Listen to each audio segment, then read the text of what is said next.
Capres nomor urut 3 Ganjar Pranowo hari ini menghadiri pertemuan dengan relawan Forum Betawi Rempuk dan keluarga besar Madura di Bekasi, Jawa Barat. Jika terpilih sebagai presiden dan wakil presiden, pasangan capres nomor urut 3 Ganjar Pranowo dan Mahfud MD memastikan bantuan sosial tetap dilaksanakan dan akan tetap tepat sasaran. Capres nomor urut 3 Ganjar Pranowo bilang cara memastikan bantuan sosial tepat sasaran adalah dengan mencocokkan data kependudukan dengan KTP atau kartu tanda penduduk. Ganjar menegaskan jika ada penduduk yang tidak mendapatkan bantuan maka akan dibantu. Ganjar juga menyebut isu pasangan nomor urut 3 yang meniadakan bantuan sosial adalah hoax.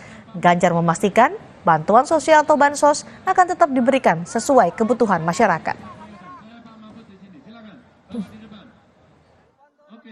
Kepada Bapak Ibu sekalian, mereka yang memang tidak mampu, dialah yang berhak mendapatkan bantuan. Setuju? Yang mampu dibantu nggak? Tidak. Itulah cara kita punya rasa kemanusiaan.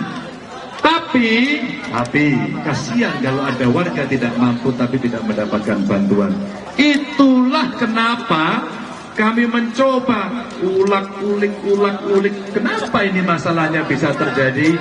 Karena datanya tidak valid. Maka Bapak Ibu, ketika Bapak Ibu